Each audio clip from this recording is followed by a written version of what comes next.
નમસ્કાર મિત્રો, આપનું ફરી એકવાર સ્વાગત છે આપણી આ યુટ્યુબ ચેનલમાં। છેલ્લે મિત્રો આપણે દાખલા નંબર 10 સુધી ગણતરી કરેલી। હવે આગળ દાખલા નંબર 11 થી આપણે ગણતરી છે એ કરવાની છે। દાખલા નંબર 11 ની રકમ છે કે x ગ્રેટર ધેન 3 માટે y બરાબર x ની x વર્ગ ઓછા 3 ઘાત વત્તા x ઓછા 3 नहीं x वर्ग घात छे। एमां आपणे y बराबर u प्लस v लईए एटले के पहेलुं पद u एटले के x नी x वर्ग ओछा 3 घात थशे अने v बराबर x ओछा 3 नो x वर्ग घात छे ए आपणे लईए अने आनुं आपणे सादुं रूप आपवुं होय तो आपणे पहिला पदनुं u तरीके अने बीजा पदनुं अहींया આગળ v तरीके सादुं रूप छे ए आपवानुं થાય છે। તો ચાલો મિત્રો આપણે આ દાખલો છે એનું સાદું રૂપ આપીએ। અહીંયા આગળ આપણે u બરાબર x ની x વર્ગ ઓછા 3 ઘાત લીધી છે તો આપણને ખબર છે કે ઘાત આવે અહીંયા ચલની ચલ ઘાત આવે ત્યારે આપણે બંને બાજુ સામાન્ય રીતે log લઈ અને ગણતરી કરીએ છીએ। તો અહીંયા બે બાજુ આપણે જો log લેવામાં આવે તો આપણે લખી શકીએ log u બરાબર અહીંયા ઘાત છે એ આગળ ગુણાકારમાં આવે એટલે કે x વર્ગ ઓછા 3 ઇન્ટુ log x થાય। હવે મિત્રો અહીંયા આપણે x પ્રત્યે વિકલન લેવામાં આવે તો અહીંયા ગુણાકારનો નિયમ લાગુ પડે। પહેલું પદ એમનેમ, બીજા પદનું d/dx વત્તા બીજું પદ એમનેમ અને પહેલા પદનું d/dx। અને આની પહેલા પણ હું વારંવાર વિડિયોમાં વાત કરું છું મિત્રો, તમે જે પરીક્ષા આપી છે એમાં મેં એક ઓબ્ઝર્વેશન કર્યું છે કે અમુક માઇનર ભૂલો થાય છે, ખાસ કરી અને જ્યારે આપણે કાઉન્સ લખવાનો હોય ત્યારે log u કે log y હોય એનું x પ્રત્યે વિકલન લેવાનું હોય ત્યારે મિત્રો હવે આપણે આવી ભૂલ ન થવી જોઈએ। અને આમાં અમુક વિદ્યાર્થીઓ એવા છે કે જેનું નામ નથી લેતો, એને મને પેપર લખીને મોકલેલા નથી। તો પ્લીઝ તમારા હિત માટે કહું છું, જ્યારે પણ પરીક્ષા લેવામાં આવે ત્યારે પેપર છે એ વ્યવસ્થિત તમારી જાતે લખી અને મોકલી આપો તો મને પણ આઈડિયા આવે કે તમારી તૈયારી છે એ કેટલી છે। અમુક મિત્રોએ ખૂબ સરસ પેપર લખ્યું છે છતાં પણ આપણે એકને બદલે બે વખત પરીક્ષા છે એ લઈ લીધી કે જેને કારણે તમારે એક વખત કંઈ ભૂલ થઈ હોય તો બીજી વખત એનો સુધારો થઈ અને પ્રેક્ટિસ થઈ શકે। તો અહીંયા log u છે તો અહીંયા ખાસ ધ્યાન રાખજો, એનું x ની સાપેક્ષ વિકલન લઈએ એટલે આ log પેટી થાય, log પેટીનું થાય 1 પેટી એટલે 1 u અને ફરી પાછું u નું x ની સાપેક્ષ વિકલન એટલે du/dx। અહીંયા આગળ આપણે ગુણાકાર છે એનો નિયમ લાગુ પાડીએ। પહેલું પદ એમનેમ, બીજા પદનું d/dx વત્તા બીજું પદ એમનેમ અને પહેલા પદનું d/dx। હવે અહીંયા આપણે du/dx બરાબર લખી શકાય। u છે એ છેદમાં છે એને જમણી બાજુ લઈ જાઓ તો અંશમાં ગુણાકારમાં આવે। અહીંયા x ઘન ઓછા 3 અને log x નું થાય 1/x। હવે અહીંયા x વર્ગનું d/dx થાય 2x અને 3 નું થાય 0 એટલે આપણે 2x ને આગળ લખીએ 2x log x। હવે અહીંયા u છે એ આપણે કોના બરાબર લીધા છે એ કિંમત મૂકી દઈએ તો du/dx બરાબર x ની x વર્ગ ઓછા 3 ઘાત બ્રેકેટમાં x ઘન ઓછા 3 ના છેદમાં x વત્તા 2x log x। આને આપણે પરિણામ નંબર 1 આપો। હવે અહીંયા આગળ આપણે v બરાબર લખી શકીએ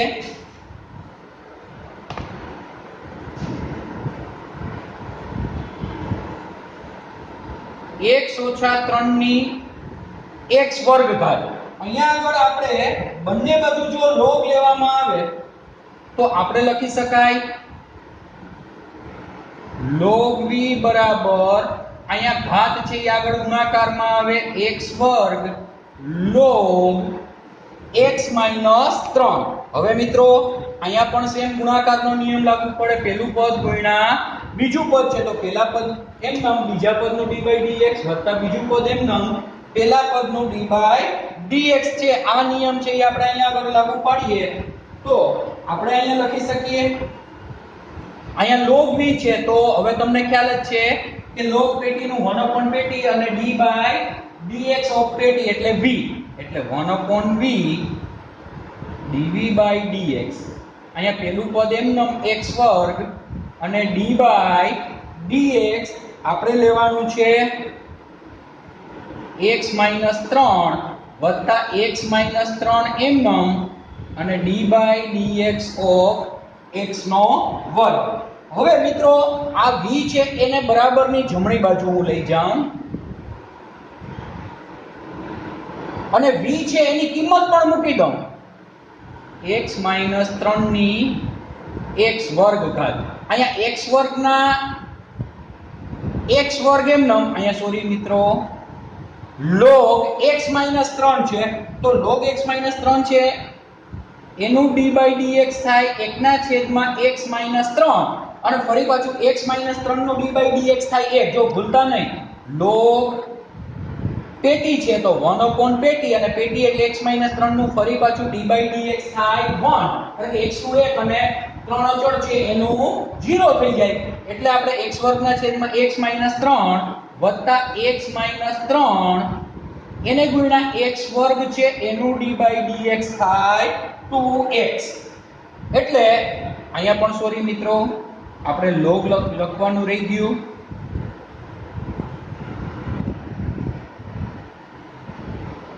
તો x વર્ગ છે એનું થાય 2x અને log x - 3 mm હવે અહીંયા આગળ આપણે કઈ આગળ સાદું રૂપ ન આપી શકાય તો આને પરિણામ 1 આપો હવે આપણને ખબર છે કે y બરાબર u + v છે તો dy/dx બરાબર આપણે લખી શકીએ du/dx વત્તા dv/dx અહીંયા du/dx છે એની કિંમત પરિણામ 1 ઉપરથી મૂકો અને વત્તા પરિણામ 2 ઉપરથી dv/dx છે એની કિંમત મૂકી દો તો આપણને મળી જાય dy/dx એટલે x ની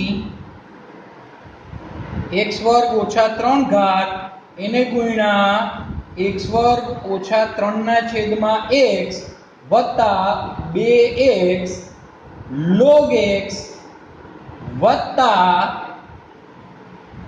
x ઓછા 3 ની x વર્ગ ઘાત બ્રેકેટમાં x વર્ગ છેદમાં x ઓછા 3 વત્તા 2x ઇન્ટુ log x - 3 આવે મિત્રો આ દાખલો છે એ સૌપ્રથમ તમારી પાકી બુકમાં ઉતારી લો પછી આગળ આપણે દાખલા નંબર 12 છે એની ગણતરી છે એ કરી લઈએ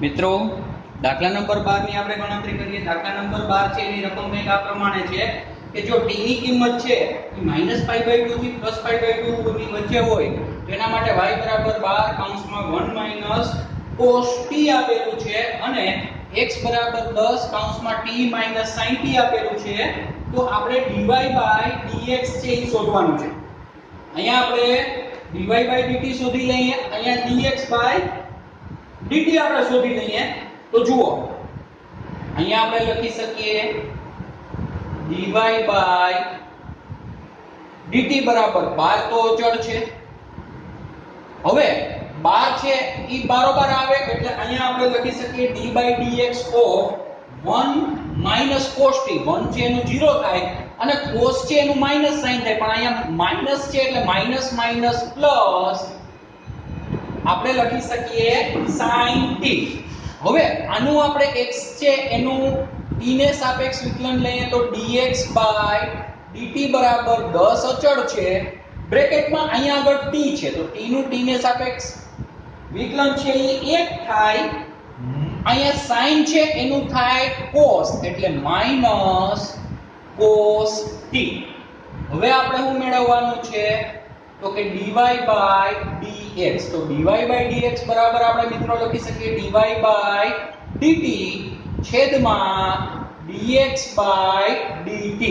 હવે dy by dt છે એની કિંમત છે 12 sin t છેદમાં 10 બ્રેકેટમાં 1 માઈનસ cos t. મિત્રો અહીંયા 6 2 12 અને 5 2 10 એટલે 2 2 ચટ થઈ જાય તો અહીંયા વધે 5 અને અહીંયા વધે અહીંયા વધે 6 અને અહીંયા આગળ વધે 5. હવે અંશમાં વધે 6 sin t છેદમાં વધે 5 કૌંસમાં 1 માઈનસ cos t. હવે મિત્રો આપણે વારંવાર વાત કરી છે કે ત્રિકોણમિતિય સૂત્ર છે ઈ તમને આવડવા જોઈએ. અહીંયા 6 ના 6 એમ નામ રાખું. sin t એટલે 2 sin t by 2 into cos t by 2 લખી શકાય અને છેદમાં 5 એમ નામ રાખું. અને હવે તમને ખ્યાલ પડવો જોઈએ કે 1 cos t છે તો એનું સૂત્ર આપણે મૂકી શકીએ 2 sin square t by 2. હવે અહીંયા આગળથી અંશ અને છેદ છે એમાંથી આ બે કેન્સલ થાય. sin વર્ગ છે તો અંશમાં sin t by 2 છે અને છેદમાંથી એક sin t by 2 કેન્સલ થાય એટલે અહીંયા આગળ વધે 6 ના છેદમાં 5 અંશમાં વધે sin ચટ થઈ ગયા છે તો cos t by 2 અને છેદમાં sin વર્ગ t by 2 માંથી એક કેન્સલ થયું છે પદ એટલે વધે sin t by 2. હવે cos ના છેદમાં sin એટલે 6 પંચમાંશ cot t by 2 આપણો આન્સર આવે. મિત્રો આ દાખલો પણ અતિશય સરળ છે. આ દાખલો છે એ સૌપ્રથમ તમારી બાકી બુક છે એમાં નોંધ કરી લો. પછી આગળ આપણે દાખલા નંબર 13 છે એની ગણતરી છે એ કરી લઈએ.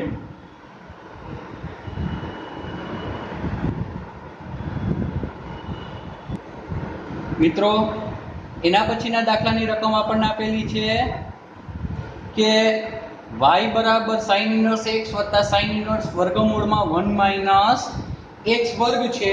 અહીંયા x છે એ બિલોંગ્સ ટુ સમૃદ્ધ અંતરાલ 0 થી 1 આપેલું છે એટલે x ની કિંમત છે 0 કરતા મોટી અથવા બરાબર અને 1 કરતા નાની અથવા બરાબર છે એ આપેલી છે.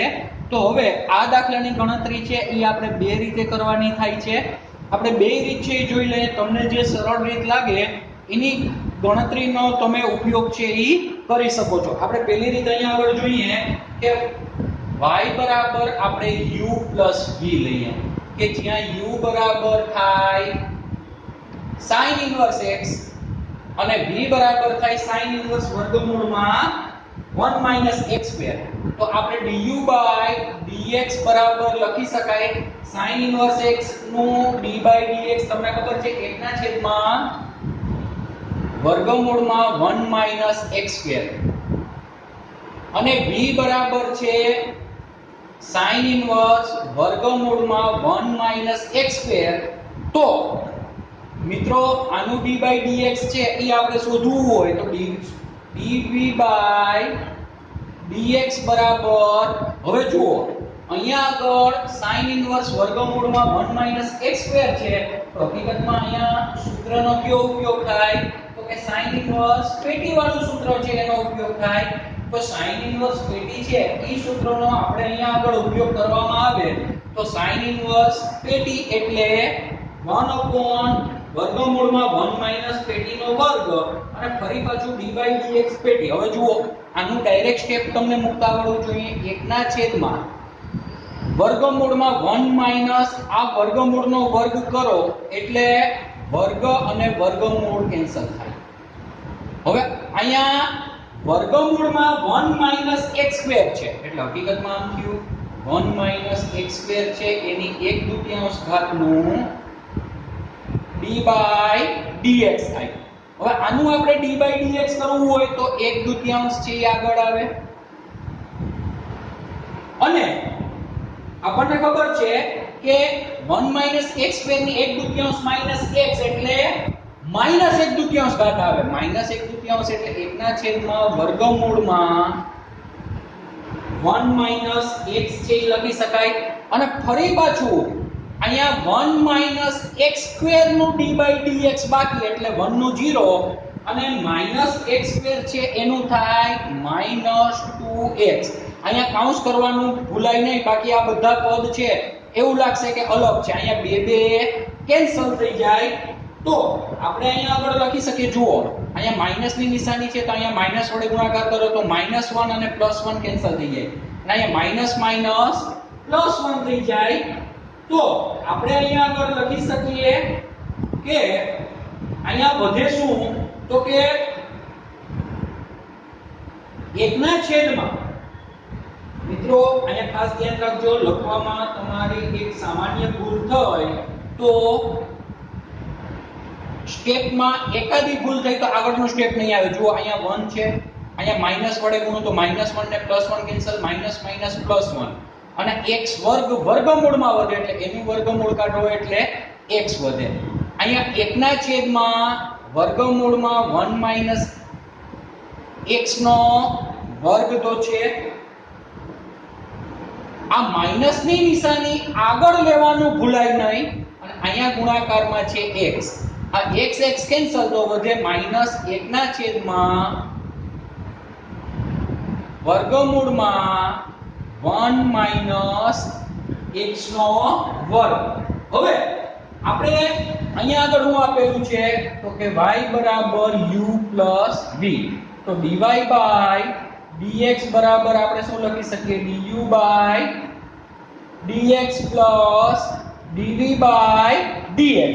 હવે આપણે du by dx ની કિંમત અને dv by dx છે એની કિંમત, આ du by dx ની કિંમત અને આ dv by dx ની કિંમત છે એ આ સમીકરણમાં મૂકી દઈએ તો અહીંયા આગળ આપણે લખી શકીએ કે du by dx બરાબર શું છે તો કે +1 ના છેદમાં વર્ગમૂળમાં 1 માઈનસ x સ્ક્વેર અને dv by dx બરાબર શું છે -1 ના છેદમાં વર્ગમૂળમાં 1 minus x square plus minus ચટ થઈ જાય એટલે આનો આન્સર આવે 0.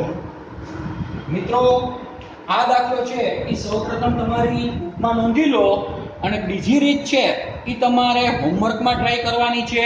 આના પછીના ભાગ નંબર 29 માં આના પછીના ભાગમાં હું આની અથવાની રીત ગણાવીશ, પણ એના પહેલા તમારે પ્રયત્ન કરવાનો છે. અહીંયા આગળ શું કરવાનું છે આપણે 11મા ધોરણમાં કરતા sin inverse 1 minus x square છે.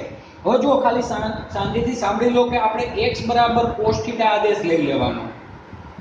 તો અહીંયા આગળ શું આવશે x બરાબર તમે cos θ લેશો તો y બરાબર sin ઇન્વર્સ cos θ આવશે અને અહીંયા sin ઇન્વર્સ વર્ગમૂળમાં 1 માઈનસ cos સ્ક્વેર આવશે એટલે અહીંયા sin થઈ જશે અને અહીંયા રહેશે sin ઇન્વર્સ cos θ. હવે cos θ છે એનું તમે આગળ સાદું રૂપ આપશો એટલે y બરાબર છેલ્લે મળશે sin inverse x cos inverse x મળશે, એની કિંમત થાય π/2 એટલે dy by dx છે એની કિંમત 0 આવી જશે.